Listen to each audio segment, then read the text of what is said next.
తిరుపతి పద్మావతి మహిళా యూనివర్సిటీ అధికారుల స్వామి భక్తి చాటుకున్నారా? దీనికి అవుననే సమాధానం వినిపిస్తోంది. మహిళా వర్సిటీ స్ట్రాంగ్ రూమ్ వద్ద పోలింగ్ తర్వాత ఘర్షణలు చెలరేగాయి. ఈ ఘటనకు సంబంధించిన సీసీ ఫుటేజ్ ఇవ్వాలని గతంలో మీడియా కోరినప్పటికీ కూడా వర్సిటీ అధికారుల నుంచి లేదనే సమాధానం వచ్చింది. కానీ అదే సీసీటీవీ ఫుటేజ్ ని వైసీపీ నేత చెవిరెడ్డి భాస్కర్ రెడ్డి మీడియా ముందు ప్రదర్శించారు.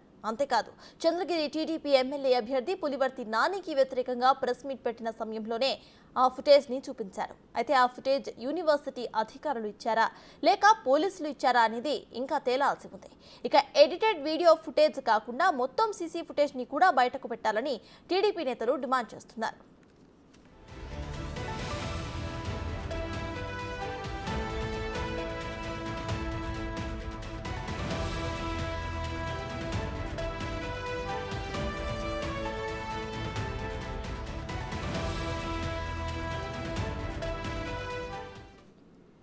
తిరుపతి పద్మావతి మహిళా యూనివర్సిటీ అధికారులు స్వామి భక్తి చాటుకున్నారా?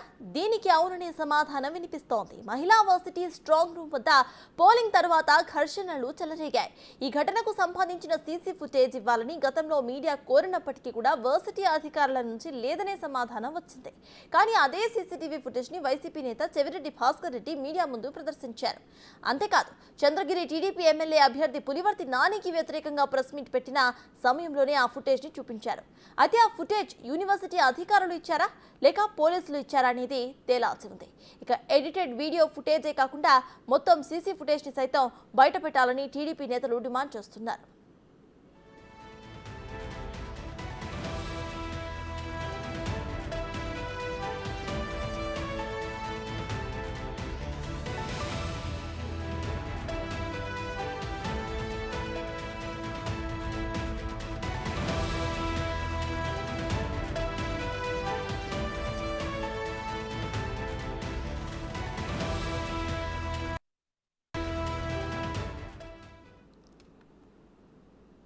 రైట్, ఇదే విషయంపై పూర్తి డీటెయిల్స్ ని మా ప్రతినిధి దామోదర్ అందిస్తారు. దామోదర్, చెప్పండి, ఇటు యూనివర్సిటీ సీసీటీవీ ఫుటేజ్ ప్రెస్ అడిగినప్పుడు ఇవ్వని యూనివర్సిటీ సడన్ గా ఇటు వైసీపీ వర్గానికి ఎట్లా ఇచ్చింది? అయితే అది పోలీసులు ఇచ్చారా లేకపోతే యూనివర్సిటీ వాళ్ళే ఇచ్చారా అనేది ఏమైనా క్లారిటీ ఉందా? అయితే టీడీపీ కూడా మొత్తం ఎడిటెడ్ వీడియో కాకుండా మొత్తం వీడియో పెట్టాలంటూ కూడా కోరుతోంది. మరి అది ఎంతవరకు పెట్టే అవకాశం ఉందనుకోవచ్చు?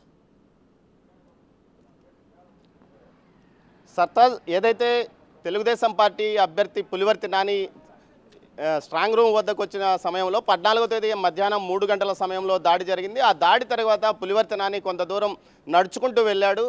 ఆ విజువల్స్ ఏదైతే పద్మావతి మహిళా యూనివర్సిటీలోని ఈ ముందు భాగంలో దాడి జరిగింది, ఏదైతే రిజిస్టర్ ఆఫీస్ ఎదురుగా దాడి జరిగిన తర్వాత ఆయన నేరుగా కొంత దూరం ముందుకు వెళ్తూ వెహికల్లో ఎక్కాడు. ఇక్కడ నుంచి కొంత ముందుగా వెళ్ళాడు. ఏదైతే బీఎస్ఎఫ్ సెక్యూరిటీ ఫోర్స్ అక్కడ బందోబస్తు ఉంటుందో ఆ ప్రాంతానికి చేరుకుంటే తనకు ప్రాణాపాయం తప్పుతుందని భావించాడు. ఆ నేపథ్యంలోనే సిరికల్చర్ విభాగం వరకు వెళ్ళినట్లు మనకు ఆ వీడియోలో తెలుస్తుంది. అది ప్రస్తుతం నాని అక్కడ దిగిన ఏరియా ఒక సిరికల్చర్ 3 రోడ్లు కలిసే ప్రాంతము. ఆ ప్రాంతంలోని సిరికల్చర్ బిల్డింగ్ కూడా ఉంది. అంటే సిరికల్చర్ విభాగానికి సంబంధించిన సీసీ ఫుటేజ్ అక్కడ లభ్యమయ్యే అవకాశం ఉంది. అయితే సీసీ ఫుటేజ్ ఎవరిచ్చారు? పోలీసులు ఇచ్చారా లేకపోతే చెవిరెడ్డి భాస్కర్ రెడ్డికి యూనివర్సిటీ అధికారులు ఇచ్చారా అన్నది సంశయాత్మకంగా ఉంది. అయితే యూనివర్సిటీ సిబ్బంది, భద్రతా సిబ్బంది చెబుతున్న దాని ప్రకారము తాము ఇచ్చే సీసీ ఫుటేజ్ తమ దగ్గర ఉన్న కెమెరాలు అంత క్వాలిటీ లేవు, ఖచ్చితంగా ఇది పోలీసు విభాగానికి సంబంధించిన వారు విడుదల చేసి ఉంటారు, వారే అటువైపు ఇచ్చి ఉంటారని కూడా వారు చెప్తున్నారు ఆఫ్ ది రికార్డుగా. మరోవైపు ఏదైతే సీసీ కెమెరాలు పూర్తి స్థాయిలో ఇక్కడ పనిచేయవు, చాలా పాతకాలం నాటి సీసీ కెమెరాలు యూనివర్సిటీకి అనుబంధంగా ఉన్న నేపథ్యంలో తాము ఇచ్చే సీసీ ఫుటేజ్ అంత క్వాలిటీగా ఉండదని చెప్తున్నారు. అయితే దీనిపైన పూర్తి స్థాయిలో అక్కడ మనం చూస్తే కేవలం వెహికల్ దిగి కొంత ముందుకు వెళ్ళి నడుచుకుపోవడము, ఆ తర్వాత ఆయన భార్య పులివర్తి నాని భార్య సుధారెడ్డి వచ్చి ఆయన్ని కలవడం, ఆ 2 విజువల్స్ను మాత్రమే ఆ రోజు చెవిరెడ్డి మీడియా ఎదుట ప్రదర్శించాడు. అదేవిధంగా నాని అసలు గాయపడలేదు, గాయపడకుండా అక్కడ నాటకాలు ఆడాడు. అందులో భాగంగానే ఈ సీసీ ఫుటేజ్లో చూడొచ్చంటూ కూడా తెలియజేసిన నేపథ్యం. మొత్తం మీద అయితే ఇది వివాదాస్పదంగా మారింది. ఏదైతే పల్నాడులో ఈవీఎం పగలగొట్టిన విజువల్స్ ఎలాగా బయటకు వచ్చాయంటూ ఇప్పటికే వైసీపీ నానా హంగామా చేస్తున్న నేపథ్యంలో తాజాగా ఇక్కడ వచ్చిన వీడియోను చూసి టీడీపీ వర్గాలు కూడా అదే స్థాయిలో విమర్శలు గుప్పిస్తున్నారు. సీసీ ఫుటేజ్ ఎలా దాడి తర్వాత వచ్చిన సీసీ ఫుటేజ్ ఎలా వైసీపీ ఎమ్మెల్యే చెవిరెడ్డి భాస్కర్ రెడ్డి వద్దకు చేరింది, ఇందులో ఎవరు ఇచ్చారు అన్న విషయం మీదనే పెద్ద ఎత్తున చర్చ నడుస్తుంది. మరోవైపు ఏదైతే యూనివర్సిటీ ప్రాంగణంలో ఉన్న స్ట్రాంగ్ రూమ్ వద్దకు ఒక డాక్టర్ను సుదర్శన్ రెడ్డి అని హోమియో డాక్టర్ను చంద్రగిరి డిఎస్పీ తీసుకువెళ్ళాడన్న విషయం మీద వివాదాస్పదంగా మారడం, ఆయన మీద వేటు పడడం కూడా జరిగింది. మొత్తం మీద ప్రస్తుతం తిరుపతిలో హాట్ టాపిక్గా మారిన విషయం అయితే సీసీ ఫుటేజ్ చంద్రగిరి ఎమ్మెల్యే చెవిరెడ్డికి ఎవరిచ్చారన్న విషయం మొత్తం మీద ఇప్పుడు పోలీస్ అధికారులు స్ట్రాంగ్ రూమ్ భద్రతను మరింతగా పెంచుతున్నారు. ముఖ్యంగా సీసీ కెమెరాలను ఎక్కడికక్కడ ఏర్పాటు చేస్తున్న పరిస్థితి. పద్మావతి మహిళా యూనివర్సిటీ ఎదురుగా మెయిన్ గేట్కి ఇంతవరకు సీసీ ఫుటేజీలు లేవు. కేవలం యూనివర్సిటీ మాత్రం ఒక 2 చిన్న సీసీ ఫుటేజీలను గతంలో అమర్చింది. అవి పెద్ద ఫ్రీక్వెన్సీ లేవని చెప్తున్నారు. ఈ నేపథ్యంలో పూర్తి స్థాయిలో అధునాతనమైన కెమెరాలతో పోలీసులు సీసీ కెమెరాలను ఏర్పాటు చేస్తున్నారు. మరోవైపు భారీ ఎత్తున బందోబస్తు కూడా ఏర్పాటు చేశారు. వచ్చిన ప్రతి ఒక్కరూ కలెక్టర్తో సహా ఎవరైనా సరే సంతకాలు చేసి లోపలికి వెళ్లాల్సిందే అంటూ ఒక ఆదేశాలు జారీ చేసిన నేపథ్యం. మొత్తం మీద ప్రస్తుతం బందోబస్తు బాగానే ఉందని చెప్తున్నప్పటికీ వెనక వైపు బందోబస్తు చాలా ఇబ్బందికరంగా ఉందని టీడీపీ ఇప్పటికే ఆక్షేపణ చేస్తున్న పరిస్థితి. మరోవైపు ఏదైతే సీసీ ఫుటేజ్ అంశం వివాదాస్పదంగా మారడంతో ఎస్పీ దీనిపైన విచారణకు ఆదేశించినట్లు సమాచారం. మొత్తం మీద అది పోలీసుల వద్ద నుంచి వెళ్ళిందా, మహిళా యూనివర్సిటీ అధికారుల వద్ద నుంచి వెళ్ళిందా అన్న విషయం మీద కూడా అంటున్నారు. మొత్తం మీద మహిళా యూనివర్సిటీ నుంచే వెళ్ళింటుంది. అక్కడున్న రిజిస్ట్రార్ కానీ యూనివర్సిటీ అధికారుల ప్రోద్బలం వల్లనే ఈ సీసీ ఫుటేజ్ చెవిరెడ్డి భాస్కర్ రెడ్డికి చేరి ఉంటుందని చెప్తున్నారు. అయితే సీసీ ఫుటేజ్లో దాడి జరిగినప్పటి నుంచి చివరి వరకు పూర్తి స్థాయిలో అటు పోలీస్ అధికారులు విడుదల చేయాలి. అసలు ఏం జరిగిందన్న విషయాన్ని ప్రజలకు తెలియజెప్పాలి. చెవిరెడ్డి భాస్కర్ రెడ్డి తన మీద అనవసరంగా ఆరోపణలు గుప్పిస్తున్నాడు. తాను గాయపడినప్పటి నుంచి నడుచుకుంటూ ముందుకు వెళ్ళడం అబద్ధం అంటూ చెప్తున్నాడు. తాను గాయపడిన తర్వాతనే కొంత దూరం ముందుకు వెళ్ళాను, సెక్యూరిటీ రీజన్స్ పోలీసులకు తెలియజేయడానికి ఫోన్ ద్వారా ముందుకు వెళ్ళాను. అంతేకాకుండా గాయపడిన వెంటనే ఎవరు కుప్పకూలిపోరు, కొంత ఆ పరిస్థితిలో కొంత అవగాహన తెచ్చుకొని తన సమీపంలో ఉన్నవారు ఏ విధంగా ఉన్నవారు అన్న విషయం గురించి ఆలోచించడానికే తాను ముందు వెళ్ళాను.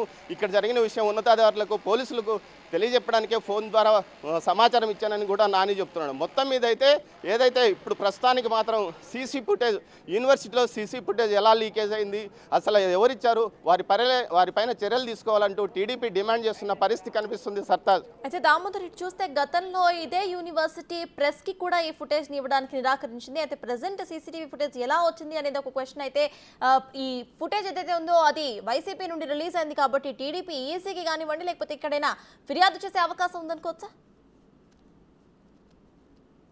ఖచ్చితంగా సర్తాజ్, ఏదైతే సీసీ ఫుటేజ్ విషయం గురించి గతంలో మనం యూనివర్సిటీ సెక్యూరిటీ అధికారులతో పాటు యూనివర్సిటీ అధికారులను కూడా అడిగాము. ఎలాంటి సీసీ ఫుటేజ్ మీ దగ్గర ఉందంటే అసలు మా దగ్గర ఏడీ బిల్డింగ్ వద్ద కానీ అడ్మినిస్ట్రేటివ్ పరిపాలనా కార్యాలయం ఎదుట కూడా ఎలాంటి సీసీ కెమెరాలు లేవు. కేవలం మెయిన్ బిల్డింగ్ వద్ద మాత్రమే మెయిన్ గేట్ వద్ద మాత్రమే 2 సీసీ కెమెరాలు ఉన్న నేపథ్యము. అవి కూడా పూర్తి స్థాయిలో పనిచేయవని చెప్పిన నేపథ్యం. అయితే ఏదైతే సిరికల్చర్ బిల్డింగ్ సమీపంలో ఉన్న ఫుటేజ్ ప్రస్తుతంగా పూర్తి స్థాయిలో క్లారిటీతో కనిపిస్తున్నాయి. అయితే ఇది ఎవరి సీసీ ఫుటేజ్ అనే విషయంలో ఇప్పటికీ ఒక నిర్ణయానికి అటు పోలీసులు కానీ ఇటు అధికారులు కూడా యూనివర్సిటీ అధికారులు కూడా రాలేని పరిస్థితి. అయితే మొత్తం మీద అయితే అది యూనివర్సిటీ బిల్డింగ్ నుంచే లీకేజ్ అయిందంటూ కూడా ఒక సమాచారము. మొత్తం మీద ఇటు సీసీ ఫుటేజ్ పోలీస్ వర్గాలు ఇచ్చాయా లేకపోతే ఇటు యూనివర్సిటీ వర్గాలు ఇచ్చాయా అన్న విషయం మీదనే చర్చ నడుస్తుంది. మరోవైపు టీడీపీ ఇప్పటికే ఏదైతే చెవిరెడ్డి భాస్కర్ రెడ్డి మీడియా సమావేశం ఏర్పాటు చేసిన రోజే సీసీ ఫుటేజ్ గురించి ఎన్నికల కమిషన్తో పాటు ఎస్పీని కలిసి కూడా ఫిర్యాదు చేశాడు పులివర్తి నాని. ముఖ్యంగా ఆ సీసీ ఫుటేజ్ పూర్తిగా తనకి ఇవ్వాలి, అవసరమైతే తాను ఈ విషయాన్ని కోర్టులో కూడా తెలియజెప్తానని కూడా పులివర్తి నాని ఎస్పీని కోరాడు. దీంతోపాటు ఎన్నికల కమిషన్ కూడా ఫిర్యాదు చేసిన నేపథ్యం.